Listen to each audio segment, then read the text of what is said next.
In 1968, the first People's Mercedes was launched. Stroke 8, named in reference to its debut year, was an entirely new concept.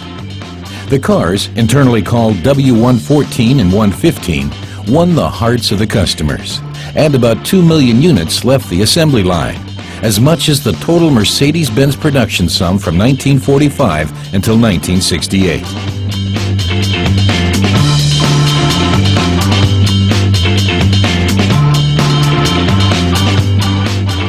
The plain body shape and the technical innovations responded to the customer's needs. The chassis was noticeably restructured.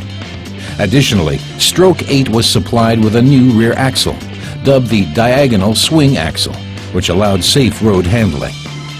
Regarding safety, W114 and 115 were manufactured with 4 disc brakes, today a worldwide standard.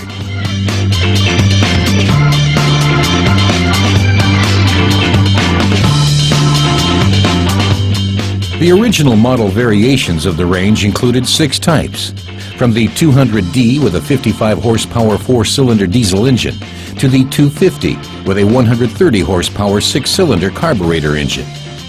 The superior Type 250 was easily distinguishable by its outer appearance. It was the only one with a double-bar front bumper.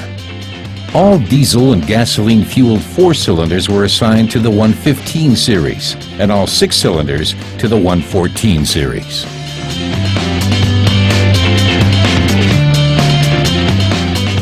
The interior of this small Mercedes was plain, but enriched with numerous novelties, attributing to a pleasant drive, like the center console. During the 1973 revamping, the safety of W114 and 115 was enhanced. The range featured a number of details previously introduced with the SL and SLC types and the S-Class.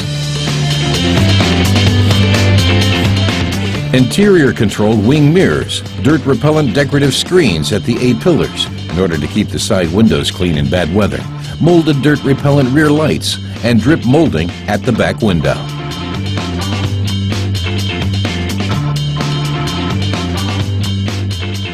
From March 1973 on, headrests and automatic seat belts in the front became standard in the series provisions.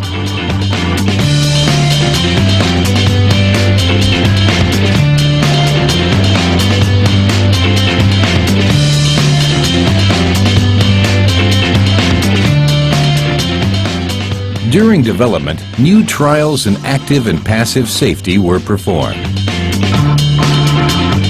Another novelty was wipers on the front lights. And already then, Mercedes-Benz began testing a phenomenal invention, the airbag.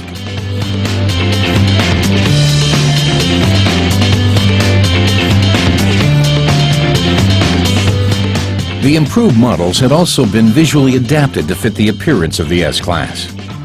The radiator grille was lower and wider. The side ventipanes were removed. The license plate orifice was attached onto instead of below the bumper, and the trunk handle altered.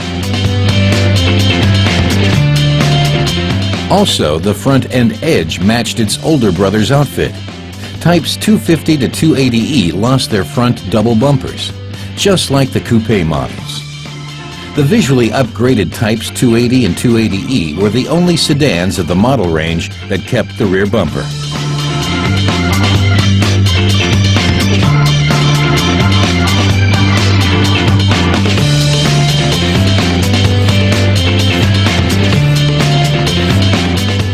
In the course of a makeover in autumn 1973, 2 new 4-cylinder engines were installed. Type 240D was the top of the diesel model range, while Type 230.4 replaced the 220. The 4 in the type designation of the new 230 was necessary to avoid confusion with the original 230, which additionally had a 6-cylinder motor and was still available as Type 230.6.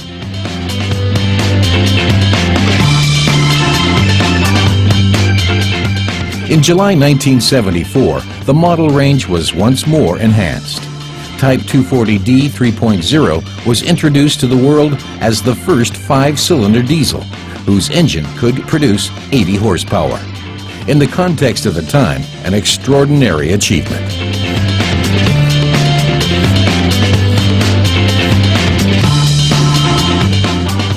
Apart from the Stroke 8 sedans, a coupe variant was introduced, a complete novelty in the mid-range. First serialized were types 250C and 250CE, followed by types 280C and 280CE. The Stroke 8 coupes entered the market with the superior engine of the six-cylinder sedans. Design and accessories were first matched to the sedans, and in the 70s, they corresponded more and more with that of its older brother, the SLC Coupe.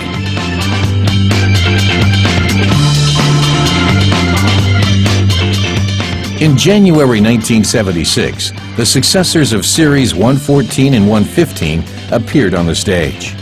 Series 123, which was already being manufactured. Production of the Stroke 8 types did not stop immediately, but was continued until December 1976, so that both series were produced in unison for about a year. Types 250 to 280E and the coupes were all discontinued separately between June and September 1976. To date, the W114 and W115 still exhibit consistent high-quality workmanship, even after so many years. A wear and tear car for daily use that has retained its allure for fans and collectors all over the world.